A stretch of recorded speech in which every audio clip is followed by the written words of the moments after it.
Hi, I'm Dallas Dickinson, Director of Production on Star Wars The Old Republic, the new story-driven MMO from BioWare and LucasArts. Today I'll be guiding you through the blazing deserts of Tatooine, where a team of Sith archaeologists hunt for a lost research facility buried deep beneath the sands. This is a mission you would undertake around level 25 or 26 during the course of the game. We'll be watching from the perspective of the Sith Sorcerer, an advanced class for the Sith Inquisitor.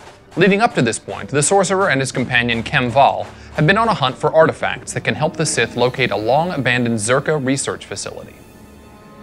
Having found the artifacts, the Sorcerer is about to check in with the research team using a nearby holo-terminal.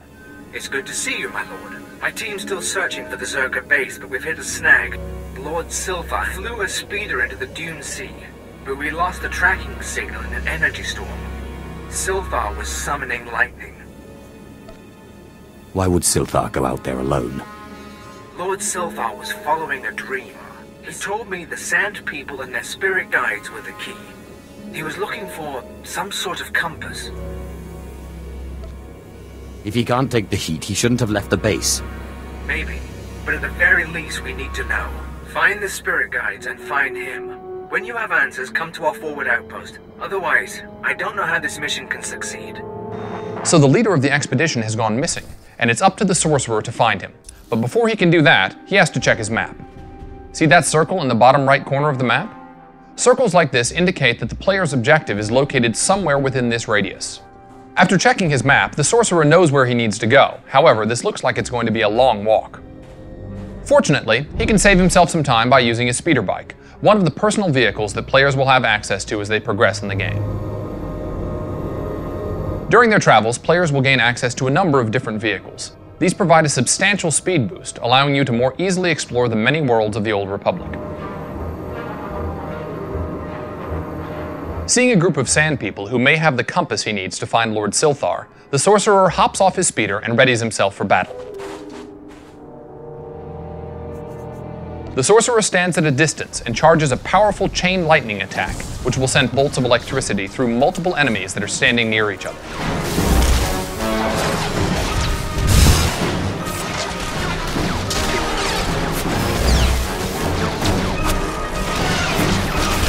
As Kem Val rushes into melee combat against the Sand People, the Sorcerer continues his barrage of lightning attacks, with a series of lightning strikes.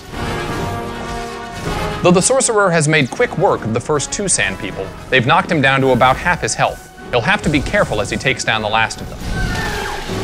The Sorcerer uses Whirlwind, trapping the Sand People guide in a powerful wind vortex. What's this? Blaster fire streaks in from behind the Sorcerer. An Imperial operative and her companion have joined the Sorcerer in the fight. The operative is one of the Imperial Agent's advanced classes. Now that the Sand People have been dealt with, the Sorcerer begins to seethe, drawing on the dark side of the Force to replenish his health. Since both of these players are on the same mission, the Sorcerer invites the operative to start a group with him. This will make the mission easier for both of them. Party members' health and energy bars, along with those of their companions, appear on the left side of the screen. Now to search the Sand People's remains for the compass. Looks like the Sorcerer has found the compass and can now go find Lord Silthar. He does this by selecting it from his quest items inventory screen. Quest items are conveniently stored separately from the rest of your gear.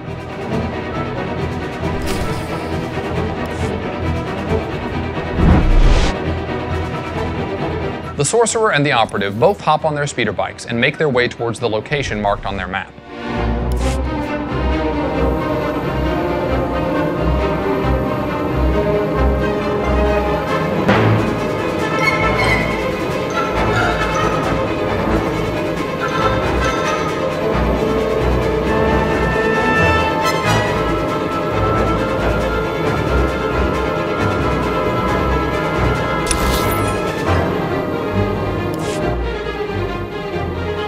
It seems our missing Sith Lord is somewhere inside this cave. In order to find him, they need to fight their way through any Sand People along the way.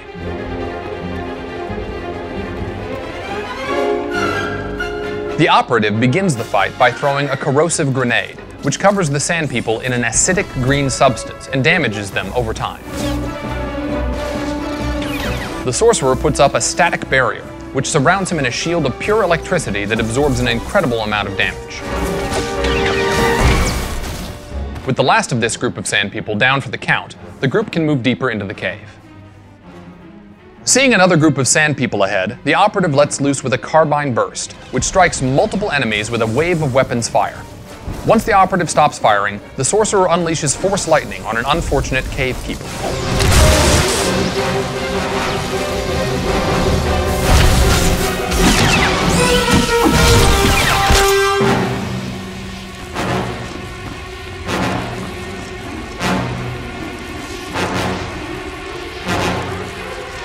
The operative and the sorcerer's companion character throw grenades in to start the fight, greatly weakening the cave keeper in the process. As with the last group, these sand people are no match for two of the Sith Empire's finest. Now to talk to Silthar.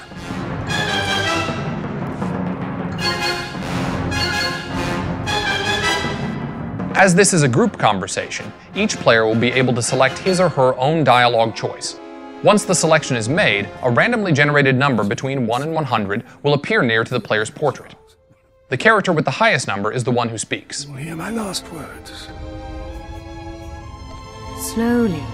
You're not going to die, my lord. It is kind of you to lie. The Force called me into the desert. I sensed what Circa found. An alien power.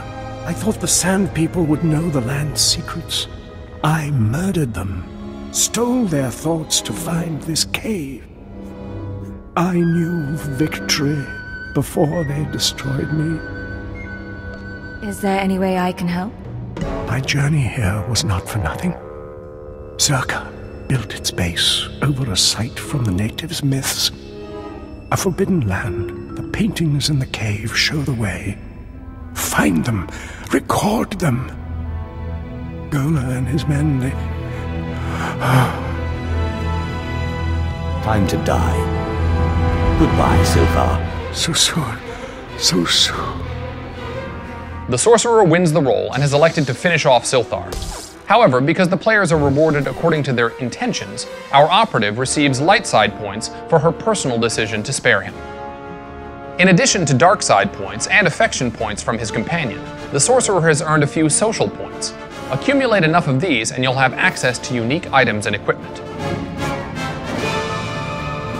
A pair of sand people stands between the players and the mural, but our team makes quick work of it.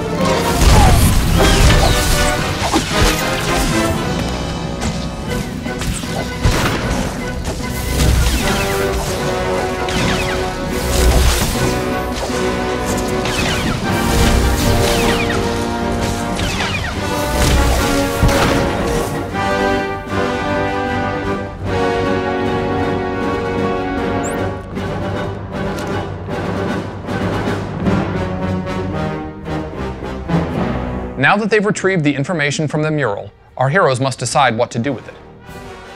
And it looks like they've decided to cover their tracks.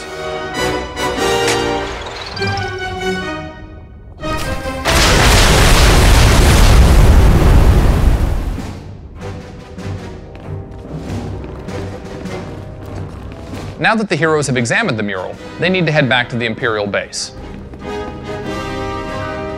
Rather than take the long trek across the sand dunes of Tatooine, the sorcerer decided to quick travel to the location. Quick travel is an ability all classes have that will instantaneously transport them from anywhere on the planet back to the last point they bound themselves to. Hale, check on Keeler and the others. See if they figured out anything with the artifact. I'll brief everyone later. We've been waiting for word. Any sign of Darth Silthar? Trust me, you don't want that man back. So, he really didn't make it then?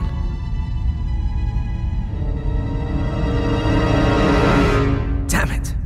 We all felt it, but we weren't sure. We're not blasted Sith.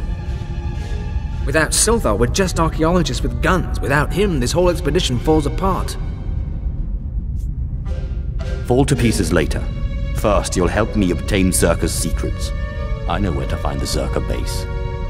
Respectfully, my lord, I can't just turn my team over to you.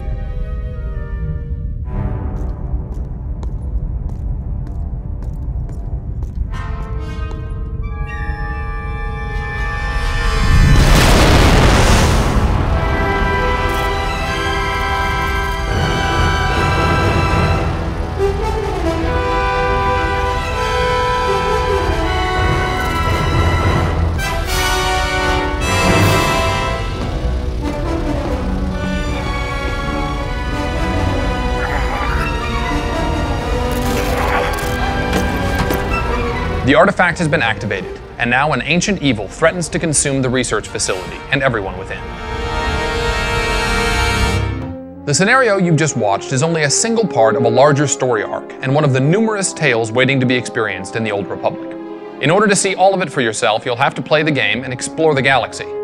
Thanks for watching, and we look forward to seeing you in Star Wars: The Old Republic.